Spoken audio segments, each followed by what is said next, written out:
Hi, mein Name ist Roman Lehner, ich bin Molekularbiologe und in meiner Freizeit arbeite ich für die Schweizer Meeresschutzorganisation OceanCare. Auf meinen Forschungsreisen habe ich gesehen, wie schlimm die Plastikverschmutzung in den Weltmeeren ist und wie stark die Tiere und Menschen darunter leiden. Plastik ist einer der schlimmsten Abfälle, weil er sich nicht abbaut und er hält Hunderte von Jahren.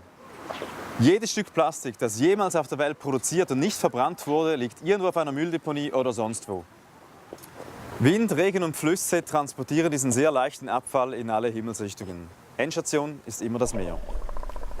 Ich möchte mir ein genaues Bild machen vom Plastikdesaster in den Weltmeeren. Deshalb nehme ich an Expedition Plastik teil. Wir schauen hin, wo sonst keiner hinsieht. Zusammen mit Wissenschaftlern und Forschern zeigen wir euch, wie es da draußen aussieht. Mit einem solchen Segelschiff, nur ein bisschen größer, reisen wir durch den Indischen Ozean. Von Bali über 2 australische Inseln bis nach Mauritius. Kein geringerer als der weltbekannte Forscher und Aktivist Dr. Marcus Ericsson wird mich begleiten auf meiner Forschungsreise und mir zeigen, wie viel Plastik wirklich in den Meeren schwimmt.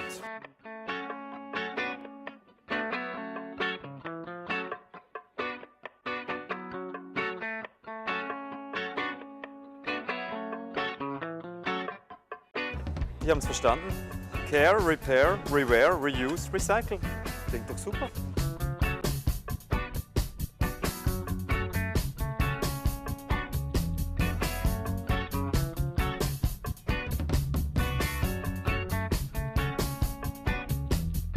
Das ist ein Sack aus rezykliertem Material, der kostet 5 Franken Depot und wenn du ihn zurückbringst, bekommst du die 5 Franken wieder.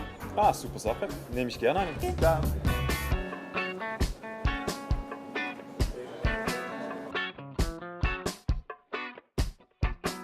Natürlich habe ich möglichst versucht, auf Plastikmaterialien zu verzichten beim Packen, was jedoch sehr schwierig fiel. Nichtsdestotrotz habe ich zum Beispiel anstelle von einer Plastikflasche eine Aluminium-Trinkflasche mitgenommen. Des Weiteren habe ich eine Unterwasserkamera für Filmaufnahmen.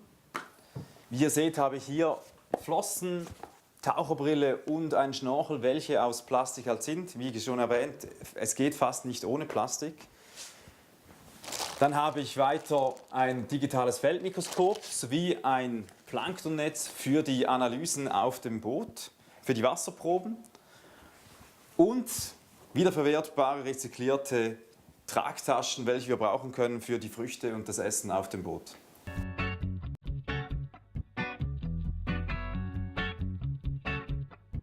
So, bald geht's los mit unserer Reise durch den Indischen Ozean, welche uns von Bali über Christmas und Cocos Island bis nach Mauritius führen wird.